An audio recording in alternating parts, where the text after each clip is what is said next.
রোনাস ওয়ার্ল্ডের আরেকটি ব্লগে আপনাদের স্বাগত। এই মুহূর্তে আমরা লাটাগুড়ি ছেড়ে এগিয়ে চলেছি জলদাপাড়ার দিকে।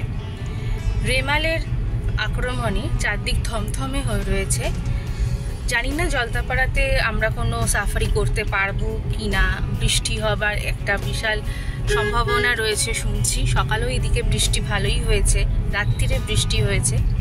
যাই হোক, চলুন জলদাপাড়া জঙ্গলের সৌন্দর্যটা তো উপভোগ করব। আমরা এই লাটাগুড়ি বাজার ছাড়িয়ে NH31 দিয়ে চলেছি, ন্যাশনাল হাইওয়ে 31। এখন এই রাস্তাটা দিয়ে সোজা চলে যাবো আমরা বিখ্যাত চালসা মোড়। সেই চালসা মোড়ে, চালসা মোড় থেকে আমাদের রাইট টার্ন নিতে হবে। ওইখান থেকে আরেকটা ন্যাশনাল হাইওয়ে পড়বে, সেইটা ধরে সোজা চলে যাওয়া যাবে। এবং একটু পরে যে স্ট্রেচটা পড়বে সেটা একেবারে গরুমারা অভয়ারণ্যের বাফার জোন, যেটা সেই বাফার জোন দিয়ে আমাদের গাড়ি যাবে প্রায় 10 থেকে 12-15 কিলোমিটার। সুতরাং সেই ভিডিওটা আপনারা আশা করি এনজয় করবেন। একটা ছোট্ট রেল লাইন ক্রস করলাম। এই লাইন দিয়ে একটা ট্রলি সাফারি হতো, সেই ট্রলি সাফারিটা আমরা করেছিলাম। দারুণ থ্রিলিং ট্রলি সাফারি।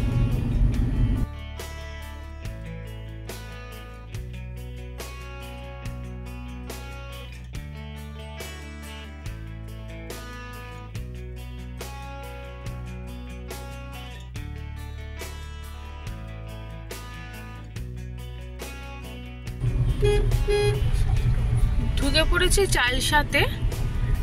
এই চালসার মোড় থেকে ডান দিক নিতে হবে আমাদের। ন্যাশনাল হাইওয়ে 70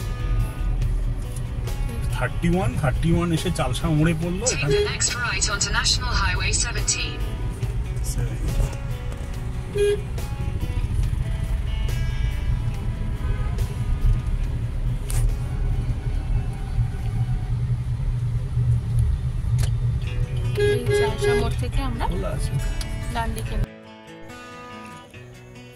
আর এই যে বাঁ দিকের রাস্তাটা চলে যাচ্ছে, এটা সামসিং সেন্ট্রালে খোলার দিকে যাচ্ছে।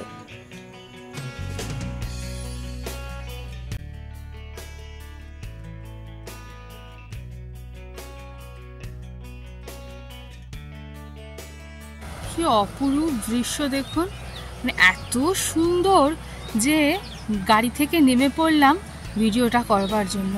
এই যে নিচ দিয়ে মূর্তি নদী বেরিয়ে যাচ্ছে, আর ওটা হচ্ছে মূর্তি নদী ব্রিজ। এই দিক দিয়ে গিয়ে মূর্তি নদী ওই পারে যাচ্ছে, আর ওই পাহাড়ে গায়ে গায়ে মেঘ। অসাধারণ লাগছে কিন্তু দেখতে। দেখুন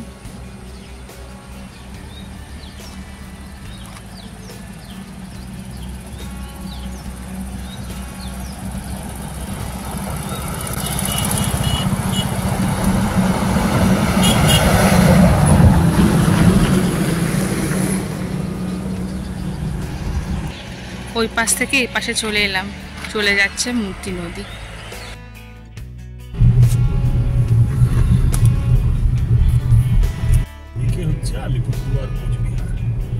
এবার আমরা এখান থেকে বাঁ দিক নেব।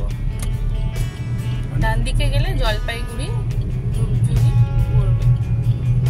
মানে শিলিগুড়ি থেকে এই রুটটা দিয়েও আসা যায়। আপনি যদি শিলিগুড়ি থেকে ডাইরেক্ট আসেন তাহলে এই বাঁ দিকের রুট থেকে সোজা রাস্তা। এটা দিয়েও আসা যায়, আবার এটা দিয়েও আসা যায়।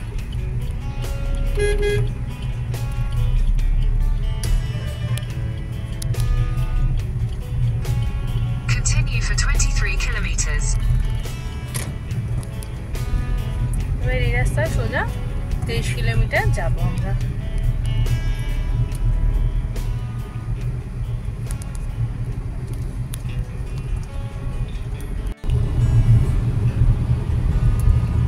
মোড়টা থেকে বাঁ দিক ঘুরেছি, এখান থেকে 800 মিটার মতো বলছে আমাদের যেতে। আমরা রাইট সাইডটা নেব। Sharp right onto National Highway 317, then turn left.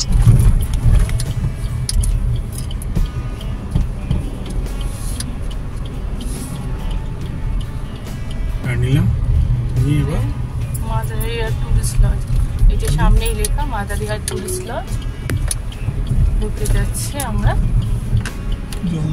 Tourist lodge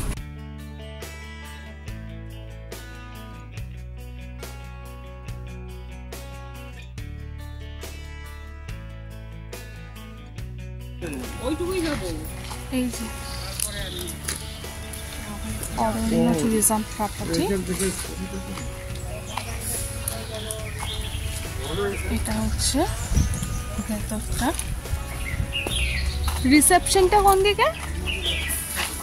ওপরে হচ্ছে রিসেপশন।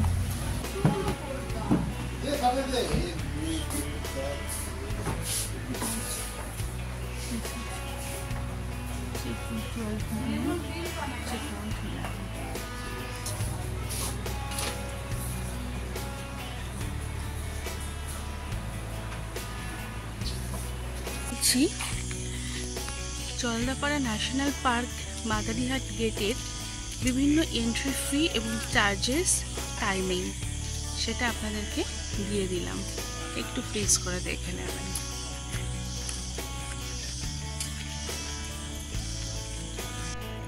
আর এই টিকিট কাউন্টারে পরের দিন সকালের যে বুকিং আছে সাফারি, সেই অনলাইন সাফারির টিকিটটা নিয়ে এসে এই কাউন্টারে কার সাফারি আর পাশের কাউন্টারে এলিফ্যান্ট রাইডিং সাফারি বুকিংটা স্লট কনফার্মেশন করতে হবে।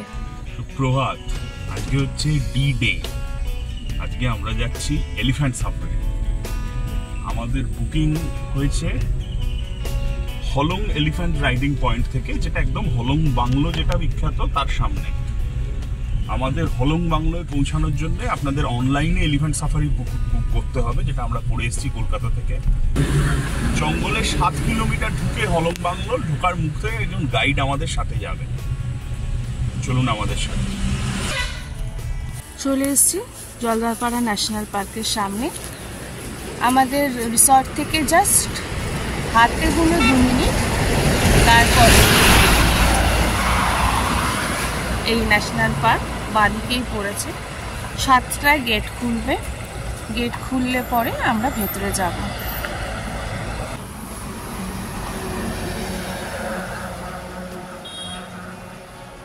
এখানে সব গাইডরা দাঁড়িয়ে রয়েছে। এই প্রত্যেকটা গাইডই এক একজনের সাথে যাবে, এক একটা গাড়ির সাথে। রাদার ভেতরটা এখানে, এটা হচ্ছে টুরিস্ট রিসেপশন কাউন্টার। এই কাউন্টারে গিয়ে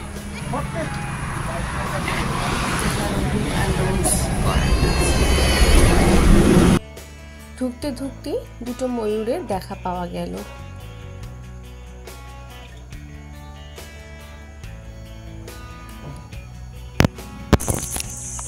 সামনে হলং বাংলো।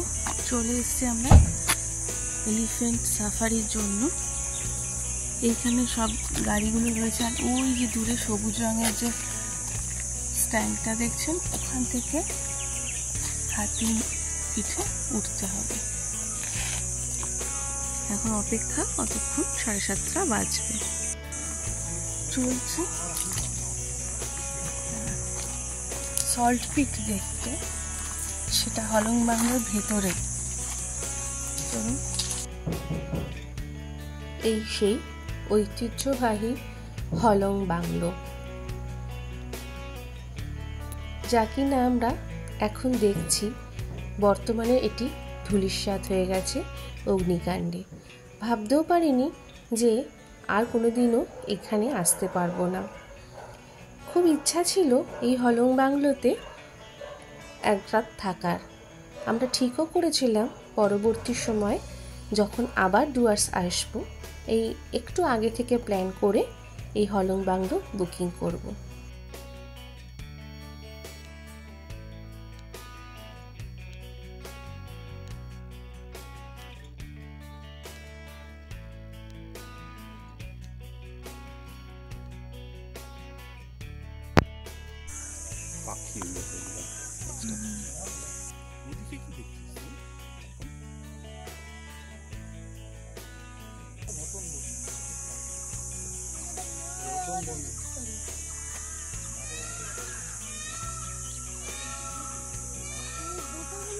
এই কাগজটা কি দেখাতে হবে?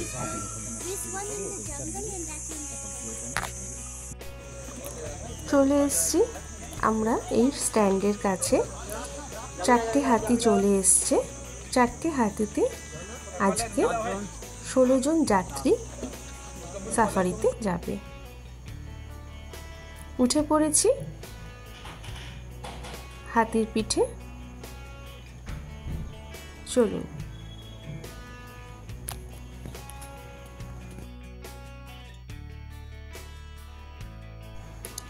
কৌড়ি এরিয়ার ভেতর দিয়েই কিন্তু হাতি সাফারি হয়, সেই জন্য জঙ্গলটা এত গভীর। আর আপনাদের দেখাই, এই যে দেখুন মায়ের সাথে কি সুন্দর হাঁটছে সামনে সামনে।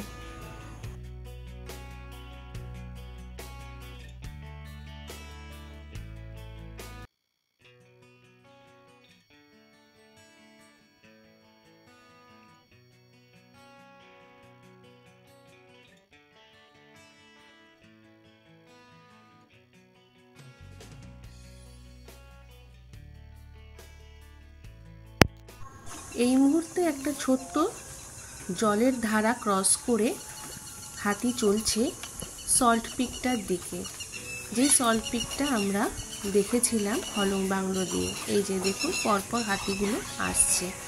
আগের দিন রাত্রে বৃষ্টি হয়েছে বলে কিন্তু এই যে হলং বাংলো, এটা হচ্ছে সল্ট পিক। কত পাখি!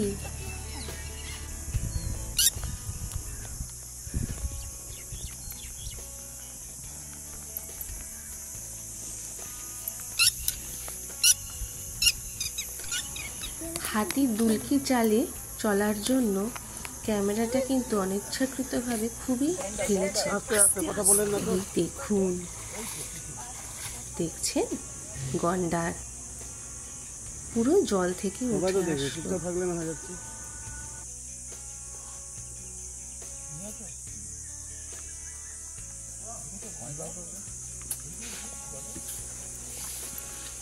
যা বাবি দেখতে পেল না।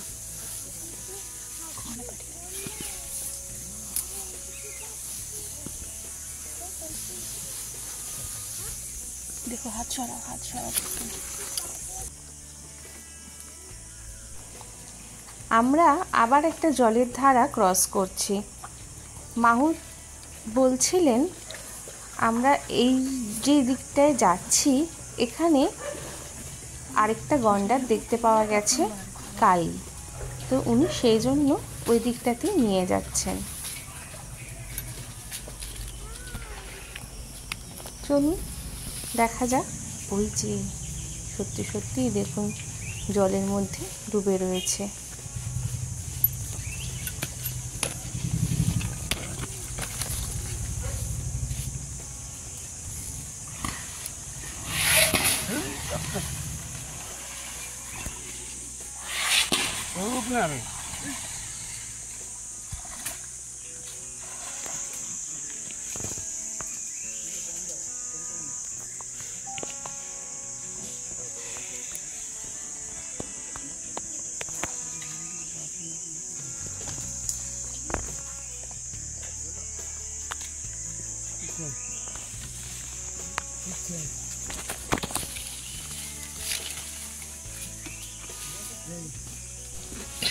মাহুতের ইনটিউশনটা কিন্তু খুব ভালো কাজ করেছে।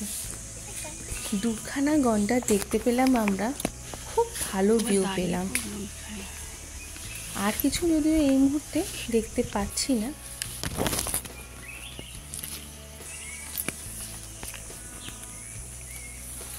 আমাদের পেছন পেছনই আরেকটি হাতি আসছে।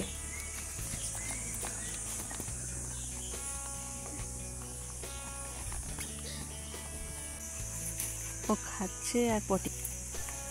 প্রায় ঘন্টা দেড়েক সাফারির পরে আমরা আবার যেখান থেকে সাফারি শুরু করেছিলাম সেই দিকটায় চলে আসছি। আর এনাকে দেখছেন, ইনি কিন্তু আমাদের সাফারিতে সবচেয়ে বেশি মজা দিয়েছেন। একবার মায়ের পাশে পাশে হাঁটছে, কখনো একটু দূরে চলে যাচ্ছে, মাটা আবার দাঁড়িয়ে পড়ছে। দারুণ লাগছিল কিন্তু দেখতে। উপরি পাওনা অবশ্যই এটা। আজকে আমাদের যে হাতিটাতে সাফারি করেছি আমরা, তার নাম ছিল প্রিয়দর্শিনী। চলুন ব্লগটা এখানেই শেষ করছি। ভালো লাগলে একটা লাইক করবেন, কমেন্ট করবেন আর সাবস্ক্রাইব করবেন চ্যানেলটাকে। দেখা হবে খুব শিগগিরই পরবর্তী আরেকটি ব্লগে। সবাই ভালো থাকবেন, সুস্থ থাকবেন। নমস্কার।